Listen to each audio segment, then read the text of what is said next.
दोस्तों, किसी ने बड़ी सच ही बात कही है। खुद को अपनी नज़रों से गिराना छोड़ दो। खुद को अपनी नज़रों से गिराना छोड़ दो। जो तुम्हें ना समझे उसे समझाना छोड़ दो। नमस्कार, गुड मॉर्निंग दोस्तों, स्वागत है आपका अपने यूट्यूब चैनल टेक एग्जाम में। आज देखिए आपका नेक्स्ट चैप्टर यहाँ पर शुरू होने जा रहा है। आपने देखा कि पिछले वीडियो में हम 3 पार्ट में आपके पहले चैप्टर यानी कि रियल नंबर्स वास्तविक संख्याओं को हमने 3 क्लास में डिवाइड करके यहाँ पर आपको पूरी फुल कॉन्सेप्ट के साथ आपको वीडियो प्रोवाइड किया था। अब उसी के अगले स्टेप में आपका अगला चैप्टर देखिए, ऊपर लिखा है यहाँ पर है पॉलिनोमियल्स यानी कि बहुपद। तो आज हम इसकी बात करने वाले हैं और इसको भी हमने इसी तरीके से डिजाइन किया है जैसे कि पिछले चैप्टर्स को हमने डिजाइन किया था। ये भी सेशन बहुत ताबड़तोड़ होने वाला है। इसमें भी आपको पूरे कॉन्सेप्ट के साथ यहाँ पर सिखाया जाएगा। अगर पिछले वीडियो में को आपने नहीं देखा है तो वो आपको नीचे डिस्क्रिप्शन बॉक्स में मिल जाएंगे। उन वीडियो को आप पहले टोटल देख लीजिए। 3 वीडियो हो, पहले उस चैप्टर को आप वहां से अपने डाउट्स को क्लियर कर लीजिए, फिर इस चैप्टर में आइए और इसको भी समझने का प्रयास कीजिए। तो यहाँ पर आज मैं आपको लोगों को अपनी तरफ से यही कोशिश करूंगा कि आपके सारे डाउट्स को मैं इस चैप्टर से रिलेटेड यहाँ पर दूर करने की कोशिश करूंगा। और अभी तक आपने लिंक को शेयर नहीं किया है तो फटाफट जिस भी ग्रुप में आप जुड़े हैं, व्हाट्सएप, फेसबुक, टेलीग्राम, आप सभी ग्रुप में पहली बात इसको ताबड़तोड़ शेयर कर दीजिए। जितना हो सके उतना शेयर करिएगा। और इसके बाद आप चैनल पर जुड़ रहे हैं तो चैनल को सब्सक्राइब कर लीजिए और घंटे के बेल आइकन को भी प्रेस कर दीजिए, जिससे कि आपको मेरी हर क्लास की नोटिफिकेशन आप तक पहुंचती रहे। और अभी तक आपने टेलीग्राम चैनल को ज्वाइन नहीं किया है तो पहले जाकर के टेलीग्राम चैनल को भी ज्वाइन कर लीजिए। उसके भी लिंक आपको नीचे डिस्क्रिप्शन बॉक्स में मिल जाएगी। तो चलिए हम अपने कॉन्सेप्ट की बात करते हैं। आपका जो अगला चैप्टर देखिए लिखा हुआ है पॉलिनोमियल्स, ये बहुपद है। आपको यहाँ पर इसका हम कॉन्सेप्ट पहले बहुपद का मतलब समझते हैं कि बहुपद का मतलब होता क्या है। यहाँ पर देखिए आपको सीधे बहुपद यानी कि शब्द से ही आपको पता चल रहा है कि बहुपद यानी एक से ज्यादा पद। यहाँ पर हम इसको 2 पार्ट में डिवाइड कर लेते हैं, ये पार्ट अलग और ये पार्ट अलग। यहाँ पर आपको ये बहु का मतलब एक से ज्यादा। यहाँ पर आप सास बहु वाला मतलब मत निकाल लीजिएगा। यहाँ पर सीधे इसका मतलब है कि बहु यानी एक से ज्यादा पद। तो यहाँ पर एक से ज्यादा पद है तो ये बहु हो गया। यानी कि और अगला पद है पद, यानी पद से क्या मतलब है, इसका मतलब टर्म्स, यानी कि एक से ज्यादा पद, पदों में संख्या लिखी होंगी। यानी कि बहु और पद यानी कि एक से ज्यादा पद, इसे कह सकते हैं। यानी कि बहु का मतलब एक से ज्यादा और टर्म्स यानी कि पद, यानी एक से ज्यादा पद लिखे हों, यानी कि एक से ज्यादा टर्म्स लिखे हों तो उससे आप क्या कहेंगे, उससे आप बहुपद कहेंगे। अगर मैं यहाँ पर आपको एक एग्जांपल देने का प्रयास करूं तो यहाँ पर देखिए कि आपको लिखा है मैंने ax प्लस का b, तो ये आपका बहुपद है। ये आपका क्या है, ये आपका बहुपद यहाँ पर है। और इसके बाद एक एग्जांपल की मैं और बात करता हूँ तो यहाँ पर जैसे मैं लिख दूं 2x प्लस का 3, ये भी आपका बहुपद है। और एक एग्जांपल ले लीजिए आप x स्क्वायर 5x प्लस का 4, ये भी आपका बहुपद है। और अब जो बहुपद नहीं है, जैसे कि यहाँ पर ये बहुपद की एक और कंडीशन है कि ये केवल प्लस और माइनस में ही इसके टर्म्स होंगे, यानी कि संख्याएं प्लस में या माइनस में ही इसके टर्म्स होंगे, मल्टीप्लाई और डिवीजन में इसके टर्म्स नहीं होंगे। अगर यहाँ पर कोई चीज लिख दी जाए x अपान वाई तो ये आपका बहुपद नहीं होगा, इसे आप बहुपद नहीं कह सकते। अगर आपके सामने कुछ इस तरह लिख दिया जाए 2x वाई, यहाँ पर देखिए एक से ज्यादा अक्षर तो है लेकिन ये किसमें है, मल्टीप्लाई में लिखे हुए, तो ये आपका बहुपद नहीं होगा। यानी कि बहुपद हमारा क्या होना चाहिए, बहुपद जो है प्लस या माइनस में ही आगे बढ़ता चला जाएगा।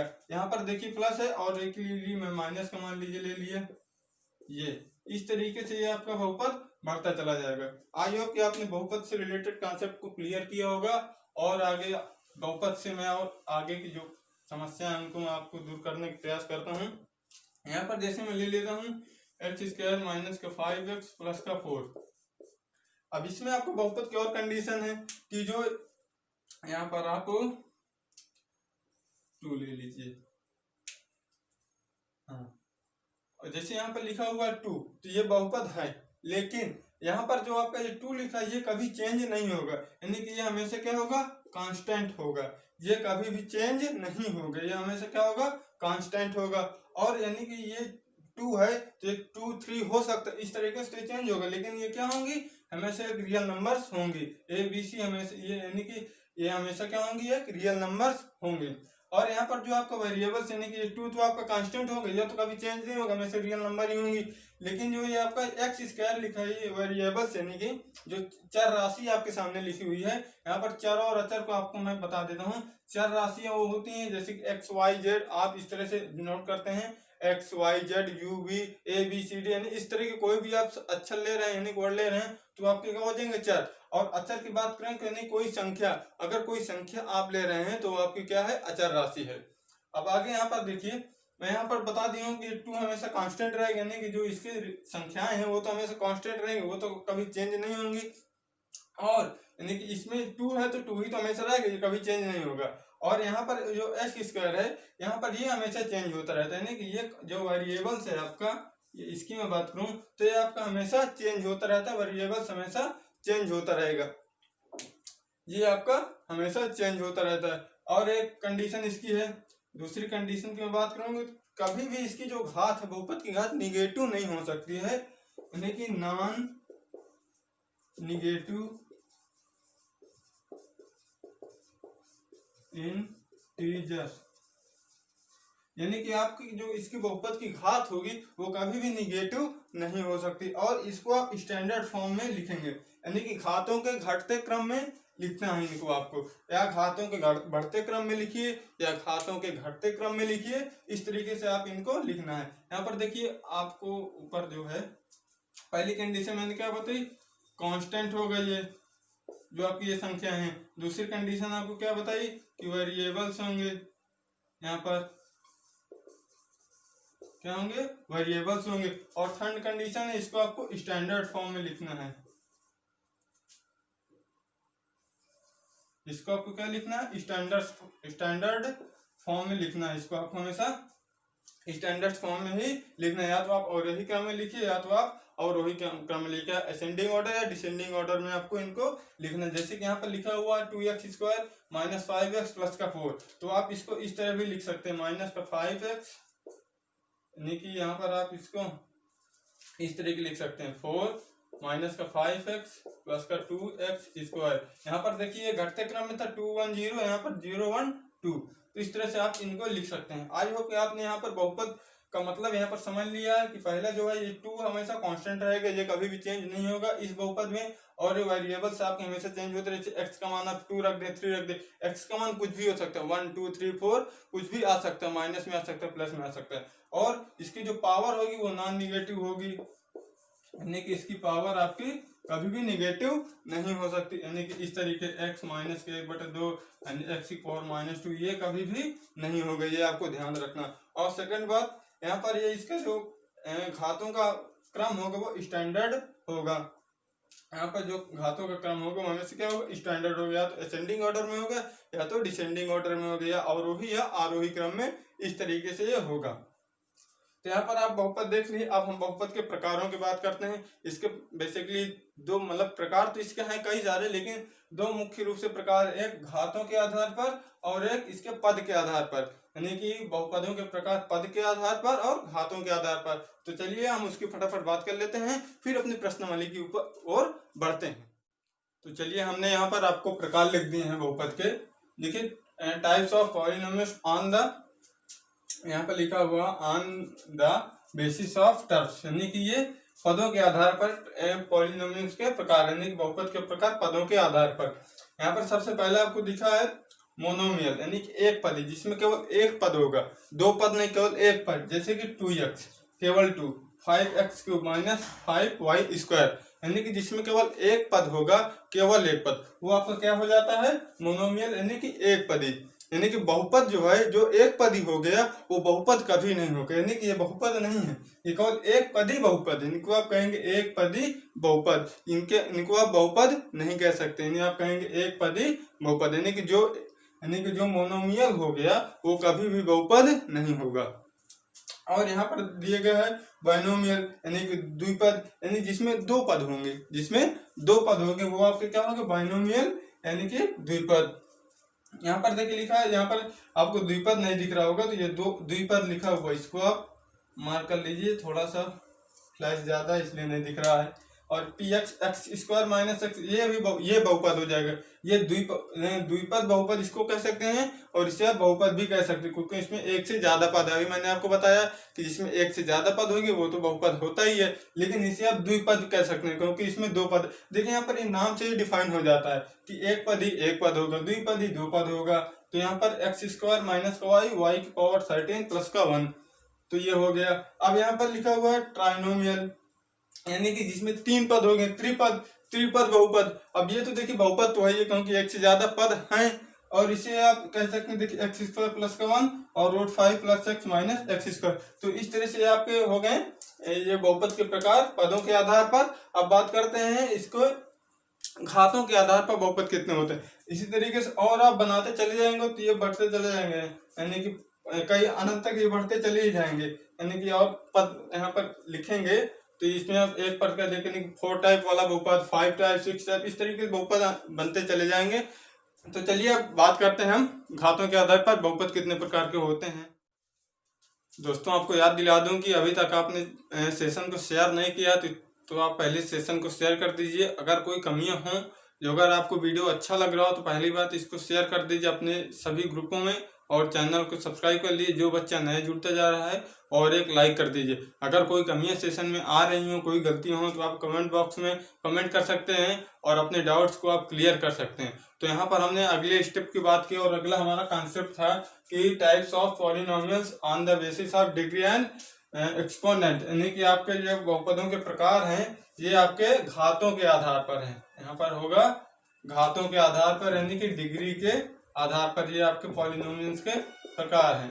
यहाँ पर हमने 3 प्रकार लिखे हैं और यहाँ पर सबसे पहले आपको दिख जाएगा फर्स्ट नंबर पे लाइनर पॉलिनोमियल, यानी कि रैखिक बहुपद। जिस बहुपद की घात आपको यहाँ पर देख, मेरी बातों पे आपको गौर करना है और यहाँ पर आपको एग्जांपल देखने हैं, यानी कि जिस बहुपद की घात यानी कि हाईएस्ट घात, यानी कि ज्यादा से ज्यादा घात, यानी मैक्सिमम घात एक हो, यानी कि हाईएस्ट घात एक हो, उसे आप रैखिक बहुपद कहते हैं। जैसे कि यहाँ मैंने एग्जांपल लिखे 2x + 3, यानी कि इसकी हाईएस्ट घात कितनी है, 1 है और बाकी 0 है।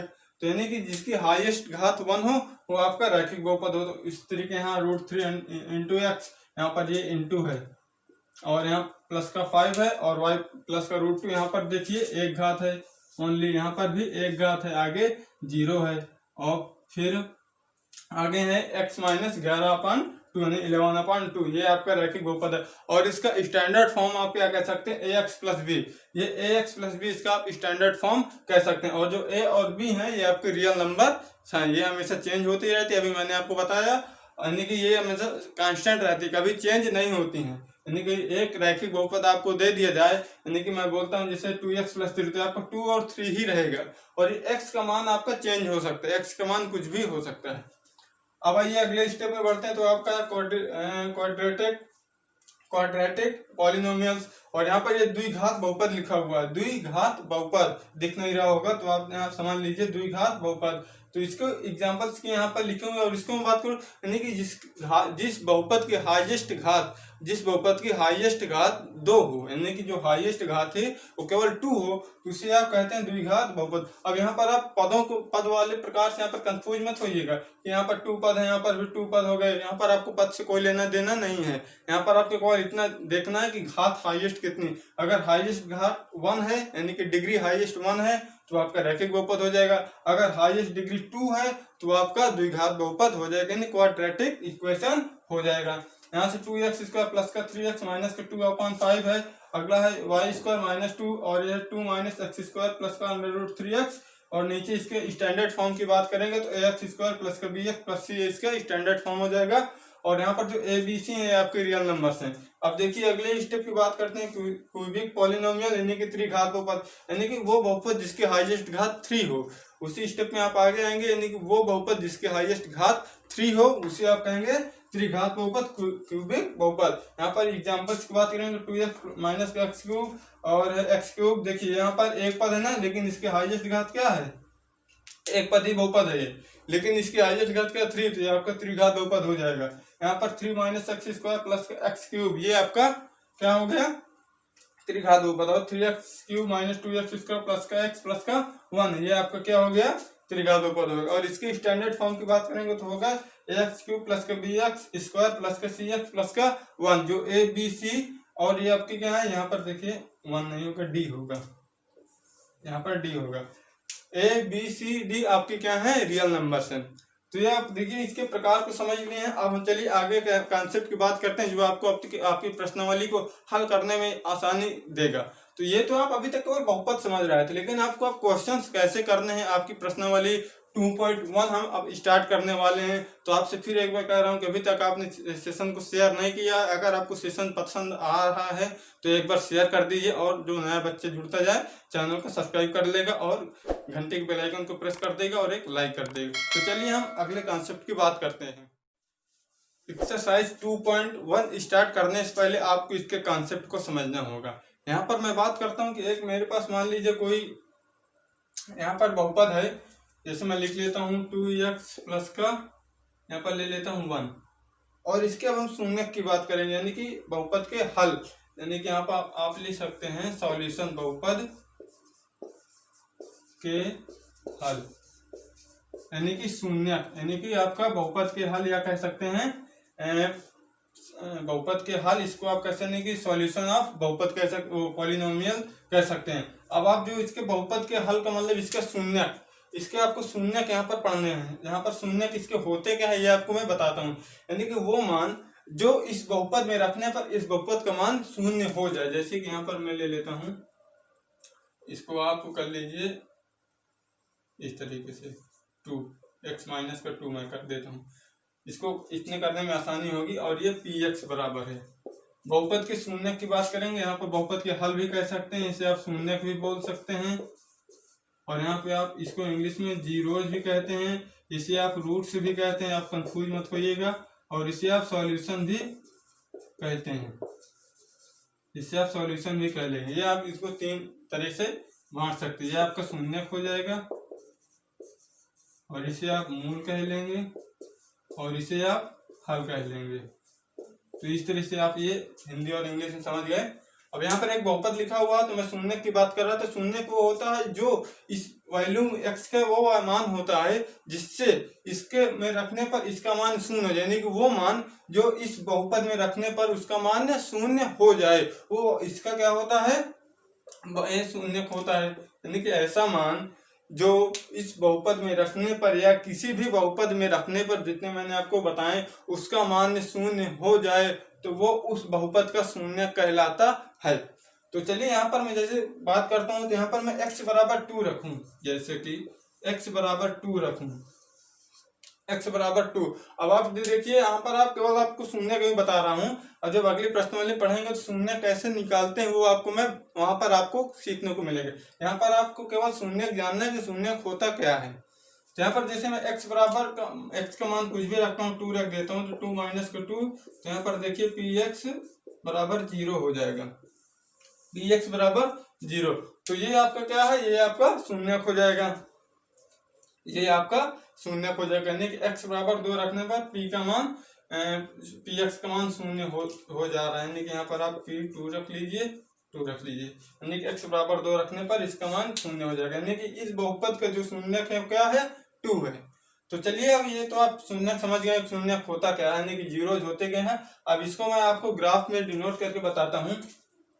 ग्राफ की हम बात करेंगे तो इसको आप ग्राफ में कैसे प्रकट करेंगे। यहाँ पर मैं एक बहुपद ले लेता हूँ, यहाँ पर मैं ले लेता हूँ 2x प्लस का 3, ये बहुपद मैं ले लेता हूँ, और ये मेरा क्या है, px बराबर 0 है। इसे हमें ग्राफ में प्रदर्शित करना है। तो यहाँ पर इसके मैं शून्य की बात करता हूँ कि आप इसका किसी भी मान पर निकालने में आपको बता देता हूँ, इसका किसी भी मान पर इसका मान शून्य होगा, तो वो मान यानी कि इसमें आप कोई भी मान रखेंगे तो इसका जो मान है वो क्या हो जाएगा, शून्य हो जाएगा। यानी कि x बराबर आप कोई भी मान रखें, मान लीजिए कि मैं कोई मान रखता हूँ तो इसका मान शून्य हो जाएगा, यानी कि k कोई वास्तविक संख्या है और x की जगह पर मैं k रखूंगा तो इसका मान शून्य हो जाएगा। तो चलिए इसका जब आप शून्य मान रख दिए हैं तो इसको आप क्या कह सकते हैं, इसको आप इस तरह से कह सकते हैं 2x प्लस का यहाँ पर 3 लेंगे बराबर के 0, और यहाँ से लेंगे ये आपकी कोई वास्तविक संख्या है, तो यहाँ से आएगा 2x प्लस बराबर -3 और x बराबर आएगा -3/2। यानी कि जिस भी मान पर इसका मान शून्य होगा वो क्या है, -3/2 है। ठीक है, ये कोई आपकी वास्तविक संख्या है, इसको आप इसमें रखेंगे तो इसका मान शून्य हो जाएगा, तब ये p के बराबर 0 रहेगा कि जहाँ कोई एक वास्तविक संख्या है और ये भी आपकी कोई एक वास्तविक संख्या है। तो आप इसको ग्राफ में प्रदर्शित करने के लिए आपके पास ये लिखा गया 2x प्लस का 3। अब मैं यहाँ पर ग्राफ बना लेता हूँ। ये आपके पास कोई एक ग्राफ है, आपने ग्राफ बनाना अपने पिछली क्लास में सीखा होगा, लेकिन मैं आपको यहाँ पर एक बार फिर बता देता हूँ। यहाँ पर हमने लिख लिया 1 2 3 1 2 3 1 2 3 1 2 3, इस तरह से आप लिख लेंगे। इस तरह से आप इनको लिख लेंगे। ये x अक्ष है, ये v अक्ष है, ये y डैश है। ये बहुपद को मैं इसमें ग्राफ में बनाना बता रहा हूँ। यहाँ पर देखिए आपके पास 2x प्लस 3 था, ये y बराबर आपके पास क्या है, 2x प्लस का 3 है। अगर आप y बराबर कुछ भी रखेंगे, इस तरह से मैं डब्बी बना लेता हूँ, ये यहाँ x है, यहाँ y है। आप y बराबर मान लीजिए 0 रखते हैं तो x बराबर क्या मिलेगा, -3/2 मिलेगा। यानी कि आपने y बराबर 0 रखा तो x बराबर मिलेगा -3/2। अगर आपने y बराबर 2 रखा, आपने y बराबर 1 रखा मान लीजिए, तो आपको जो x बराबर मिलेगा, देखिए आप y बराबर 1 रखेंगे तो ये 1 हो जाएगा, और यहाँ से हो जाएगा 2x प्लस का 3, ये इधर आएगा तो -3 प्लस का 1 हो जाएगा, 2x हो जाएगा, और ये x बराबर होगा -2/2, यानी कि 1 आएगा आपका मान। यानी कि जब आप x बराबर -1, जब आप y बराबर 1 रखेंगे तो x का मान आपका क्या हो जाएगा, -1 हो जाएगा। अब इसको आपको ग्राफ में प्रदर्शित करना है।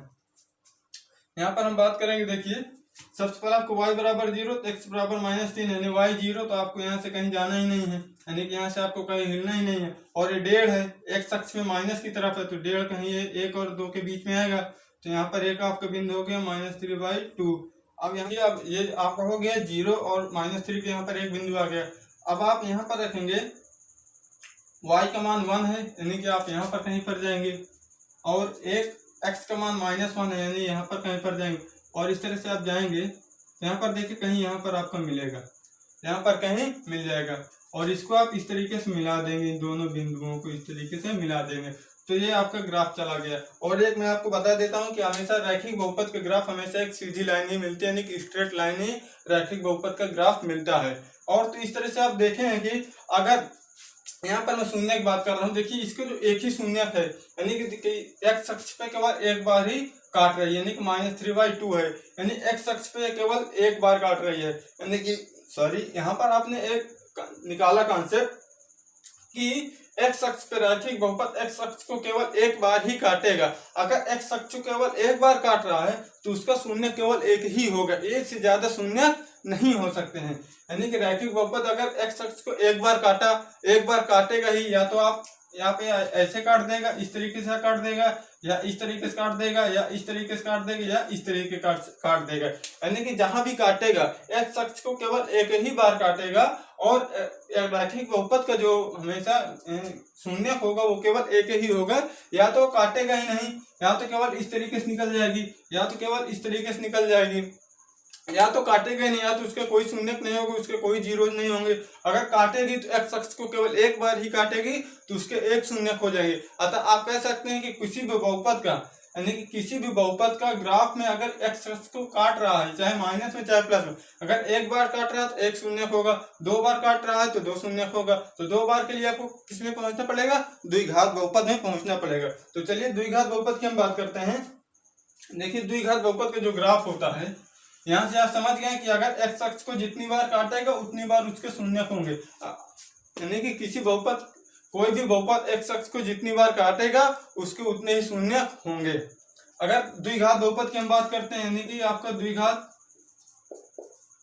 बहुपद, इसका ग्राफ हमेशा देखिए कैसे जाता है, इसका पैराबोलिक तरीके से जाता है, यानी कि परवलय के तरीके का इसका ग्राफ होता है। या तो ये हमेशा ऊपर की तरफ ऐसे होगा, ये आपके a के मान पर डिपेंड करते हैं कि a का मान बड़ा है या छोटा, या तो ये नीचे की तरफ जाएगा। और ये द्विघात बहुपद हमेशा ग्राफ में ये जैसे मैं ग्राफ बनाऊं, या तो ये 2 बार कट करेगा, या तो ये एक ही बार कट करेगा, या तो ये कट ही नहीं करेगा। या तो ये ऐसे कट कर जाएगा, यानी कि 2 बार कट गया, या तो ये ऐसे कट जाएगा, या तो ये ऐसे कट जाएगा, यानी कि इस तरीके से इसके द्विघात बहुपद का ग्राफ जाता है। उसको मैं यहाँ पर देखिए, और या तो ये यहाँ पे ये ऐसे कहीं कट ही नहीं करेगा। इस तरह से आप कह सकते हैं जो द्विघात बहुपद है, द्विघात बहुपद के हाईएस्ट शून्य कितने हो सकते हैं? केवल 2 होंगे। हाईएस्ट शून्य 2 हो सकते हैं, एक भी हो सकता है। मान लीजिए कहीं पर एक ही बार कट कर दे। यहाँ पर मैं बात करूं, जैसे यहाँ पर देखिए, जैसे इसका ग्राफ आपको ऐसे कट कर जाए, यहाँ से जाए और ऐसे कट जाए, तो देखिए केवल ये एक बार ही कट किया ना, तो इसके एक शून्य हो सकते हैं। और अगर ये कहीं कट ही ना करे, यानी कि ऐसे निकल जाए, तब आप ऐसे निकल जाए, ऐसे निकल जाए, तब क्या कहेंगे कि इसके शून्य 0 होंगे। अतः आप यहाँ पे आ से निकाल सकते हैं कि कोई द्विघात बहुपद है तो उसके ज्यादा से ज्यादा 3 शून्य हो सकते हैं। 2 से ज्यादा शून्य नहीं होंगे, या तो 2 शून्य आएंगे, या 1 शून्य आएगा, या एक भी शून्य नहीं आएगा। अतः आप कह सकते हैं कि एक्स अक्ष को किसी भी बहुपद के, यानी कि किसी भी ग्राफ में एक्स अक्ष को कोई भी बहुपद जितनी बार काटेगा उसके उतने शून्य होंगे। और ये तो मैं आपको केवल पॉइंट बता रहा हूँ कि द्विघात बहुपद के केवल 2 से ज्यादा शून्य नहीं हो सकते, या 2 होगा, या 1 होगा, या तो कुछ भी नहीं होगा। अब त्रिघात बहुपद की हम बात करते हैं, तो त्रिघात बहुपद हमेशा कितनी बार कट करेगा? 3 बार कट करेगा। इतना तो आपको आशा निकाल लिया होगा कि रैखिक बहुपद केवल एक्स अक्ष को 1 बार काटेगा, द्विघात बहुपद केवल एक्स अक्ष को 2 बार काटेगा, या तो 1 बार काटेगा, तो काटेगा ही नहीं। इस तरीके से आप त्रिघात बहुपद का भी आशय निकाल सकते हैं कि त्रिघात जो बहुपद है वो एक्स अक्ष को 3 बार काटेगा। त्रिघात बहुपद, त्रिघात बहुपद जो है एक्स अक्ष को केवल कितनी बार काटता है? 3 बार। अतः उसके हाईएस्ट शून्य कितने हो सकते हैं? उसके ज्यादा से ज्यादा शून्य 3 शून्य हो सकते हैं। और या तो 2 बार काटेगा, यानी कि उसके शून्य कितने हो सकते हैं? 2 भी हो सकते हैं, यानी हाईएस्ट शून्य 3 से 4 नहीं होंगे, 3 से 2 हो सकता है, यानी कि उसके 2 शून्य हो सकते हैं। और उसके 1 शून्य भी हो सकते हैं, उसके क्या 1 शून्य भी हो सकता है, यानी कि वो एक्स अक्ष को 1 बार ही कटे। और इसके 0 शून्य भी हो सकते हैं कि वो हो सके कि वो एक्स अक्ष को कहीं पर काटे ही ना। इस तरीके से आप कह सकते हैं कि त्रिघात बहुपद का ज्यादा से ज्यादा शून्य 3 शून्य हो सकते हैं, और वो एक्स अक्ष को जितनी बार काटेंगे, कोई भी बहुपद, मैं आपको बार बार कह रहा हूं कि कोई भी बहुपद एक्स अक्ष को जितनी बार काटेगा उसके उतने शून्य होंगे। तो ये आपका कॉन्सेप्ट है। इस तरीके से आप अपनी प्रश्न वाले 2.1 को बड़ी आसानी से हल कर सकते हैं। और मैं आपको पहले क्वेश्चन की बात, क्वेश्चन को आप सॉल्व करवा के दिखा देता हूँ कि कैसे क्वेश्चन करना है। अब आप इस कॉन्सेप्ट के आधार पर तो बड़ी आसानी से क्वेश्चन कर सकते हैं, कोई भी प्रॉब्लम नहीं होगी आपको क्वेश्चन करने में। एक बार आपको मैं फिर याद दिला देता हूं कि आप चैनल को सब्सक्राइब नहीं होगा तो एक बार चैनल को सब्सक्राइब कर लीजिए और घंटी के बेल आइकन को भी प्रेस कर दीजिए। तो चलिए अपने 2.1 की क्वेश्चंस को स्टार्ट करते हैं और समझते हैं कैसे करना। आप इसी तरीके से कर लेंगे, कोई प्रॉब्लम वाली बात नहीं है। तो चलिए स्टार्ट करते हैं। तो यहाँ पर एक्सरसाइज 2.1 का आपका पहला नंबर क्वेश्चन में बोला गया है कि किसी बहुपद px के लिए y बराबर px का ग्राफ नीचे दिया गया है। प्रत्येक स्थिति px की शून्यकों की संख्या ज्ञात कीजिए। यहाँ पर आपको बोला गया है कि शून्यकों की संख्या ज्ञात करना। तो यहाँ पर आपको देखना, अभी मैंने आपको बताया कि किसी भी बहुपद का ग्राफ अगर x अक्ष को जितनी बार काटेगा उसके शून्य उतने ही होते हैं। तो यहाँ पर देखिए कि यहाँ पर आपको केवल कहीं भी कटा हुआ नहीं दिख रहा है। अब आपको एक्स अक्ष और वाई अक्ष मालूम होना चाहिए, जो कि नहीं पड़ी हुई रेखा होती है, जो पड़ी हुई पंक्ति होती है वो आपका एक्स अक्ष होता है, और जो स्ट्रेट होती है यानी कि स्तंभ, यानी कि जो सीधी लाइन होती है खड़ी हुई, उसे आप क्या बोलेंगे? वाई अक्ष बोलेंगे। तो यहाँ पर देखिए आपको एक भी एक्स अक्ष को यहाँ पर कहीं पर भी काटने के लिए, तो यहाँ पर इसके शून्य कितने हो जाएंगे? 0। तो अतः आप लिख लेंगे कि px के शून्यकों की संख्या, यहाँ पर लिख लेंगे कि px की शून्यकों की संख्या 0 है, क्योंकि ग्राफ एक्स अक्ष को प्रतिच्छेद नहीं करता। इस तरह की आप लिख लेंगे। अब देखिए यहाँ पर क्या कह रहा है, यहाँ पर सेकंड नंबर में आ रहा है, देखिए एक्स अक्ष केवल 1 बार कट रहा है, यानी कि केवल आपको ये फोकस करना है कि कितनी बार कहाँ कट रहा है, एक्स अक्ष को कितने टर्म्स बार कट कर रहा है। यहाँ पर देखिए आप एक्स अक्ष में केवल 1 बार ही कट रहा है। देखिए एक्स अक्ष में केवल 1 बार कटा, तो इसके शून्य कितने हो जाएंगे? ओनली 1। यानी आप कह सकते हैं कि px की शून्यकों की संख्या 1 है, क्योंकि ग्राफ एक्स अक्ष को केवल 1 बार प्रतिच्छेद करता है। यहाँ पर फिर आपको ये फोकस करना है कि कहाँ पर ये कट कर रहा है। तो यहाँ पर देखिए एक्स अक्ष को 3 बार काट रहा है, 1 2 3। वाई अक्ष को भी यहाँ पर देखिए कटा, लेकिन आपको इससे मतलब नहीं है। आपको क्या ध्यान देना है कि एक्स अक्ष को कितनी बार कट कर रहा है, यानी कि एक्स अक्ष को कितनी बार काटा है। तो यहाँ पर देखिए 1 2 3। तो अतः कह सकते हैं कि शून्यकों की इसमें लिखेंगे कि शून्यकों की संख्या कितनी है, 3, क्योंकि ग्राफ 3 बार प्रतिच्छेद करता है, एक्स अक्ष को 3 बार प्रतिच्छेद करता है। इसी तरीके से आप इसमें बढ़ेंगे तो इसमें आपको देखिए 2 मिल जाएंगे, यहाँ पर आप इसको 2 लिख लेंगे। यहाँ पर आप देखिए 1 2 3 4, यहाँ पर कितने हैं, 4 हो जाएंगे, क्योंकि ये 4 बार काट रहा है। तो यहाँ पर आप स्टेटमेंट लिख लेंगे पहले वाले से। अब यहाँ पर देखिए कितनी बार काट रहा है, यहाँ पर देखिए ये यहाँ पर 1 2 3, यहाँ पर देखिए ये ऐसे है, ये इस तरीके से आया हुआ है। यहाँ पर देखिए 1 2 3, यहाँ पर भी 3 है, तो आप लिख लेंगे। तो इस तरह देखिए आपकी प्रश्नावली यानी एक्सरसाइज 2.1 कंप्लीट हो गई है। आज तक हम यहीं पर रखते हैं, क्योंकि वीडियो काफ़ी लंबी हो जाती है, 40-45 मिनट वीडियो हो जाती है। तो इतनी लंबी वीडियो बनाने कोई मतलब नहीं है। इसी तरीके से पार्ट वाइज पार्ट सीखते जाएंगे। अगर आपको मैं एक ही दिन में पूरा चैप्टर पढ़ा दूंगा ना तो आपको समझ में आएगा और ना मैं पढ़ा पाऊंगा, क्योंकि वीडियो बहुत लंबी हो जाती है, 1-1 घंटे की वीडियो हो जाती हैं। तो आज हम यहीं तक रखना है कि आई होप कि आपको हमारा सेशन काफ़ी पसंद आया होगा। इस सेशन आपको पसंद आया हो तो एक बार ताबड़तोड़ शेयर कर दीजिए और अपने फ्रेंड्स को भी इन्वॉल्व कर दीजिए, सूचित कर दीजिए कि यहाँ पर आइए, आपको पूरी मैथ पढ़ाई जा रही है। क्योंकि अभी तक आपके कॉलेज की खुलने की कोई उम्मीद नहीं है। अभी देखिए इन्फॉर्मेशन आई थी कि 30 सितंबर तक आपके कॉलेज नहीं खुलेंगे, तो 30 सितंबर तक तो आपके कॉलेज खुलने वाले हैं नहीं। अभी तक आपने पूरा लॉकडाउन क्या किया, घर में बैठे रहे, पढ़े भी नहीं, कोचिंग भी बंद थी, यानी कि चोरी पे अब तो चलने लगे हैं। लेकिन कॉलेज से भी आपको कोई मदद मिलती थी, लेकिन आपको कैसी मदद, व्हाट्सएप पे क्वेश्चन लिख के भेज देते, ससुरा इससे तो समझ नहीं आता तो व्हाट्सएप पे कैसे समझ आ जाएगा। वहां पर क्वेश्चन लिख के भेज देंगे, ये यहाँ पर क्वेश्चन है। आयोग आपके यहाँ पर शायद इस तरह चलाया जा रहा हो, लेकिन हमारे यहाँ पर क्या है, दूसरा क्वेश्चन लिख के फोटो खींच के भेज देंगे। वो ऐसे तो लड़का कॉलेज जाता है, समझ नहीं आता है, लेकिन आपको फोटो पे क्या लड़के को समझ आ जाए, केवल उसकी फोटो देखे, ऐसे देखे फोटो आराम से बस। तो यहाँ पर देखिए आपको वो सब तो आपको इस कॉलेज इस तरह से आपको प्रोवाइड कर रहा है सेशन, आप उस तरीके से वहाँ पर मैनेज करिए। लेकिन आपको कोई टेंशन लेने की जरूरत नहीं कि आपको मैथ नहीं आती। यहाँ पर आपको कोई टेंशन नहीं है, आप सबको आता है, लेकिन आपको बस मार्गदर्शन नहीं मिल पा रहा होगा इस लॉकडाउन के पीरियड में। तो आप यहाँ पर आपको कोई भी प्रॉब्लम नहीं होगी, आपको ये एकदम फ्री ऑफ कॉस्ट है। लेकिन आपको बस एक सहयोग देना है कि आपको चैनल को सब्सक्राइब करना है और अपने दोस्तों को ज़्यादा से ज़्यादा जोड़ना है। तो आज तक के लिए आप हमारा सेशन यहीं पर खत्म होता है। अगर यहाँ पर कोई प्रश्न हो हमारे सेशन में तो आप कमेंट बॉक्स में कमेंट कर दीजिएगा। अगर कोई मन में कंफ्यूजन भी हो इससे चैप्टर से रिलेटेड, आपका देखिए कॉन्सेप्ट खत्म हो गया, अब अगली प्रश्न वाली है उससे जो रिलेटेड कॉन्सेप्ट होगा वो आपको सिखाया जाएगा। तो आज तक के लिए यहीं पर रखते हैं, जब तक के लिए धन्यवाद, जय हिंद।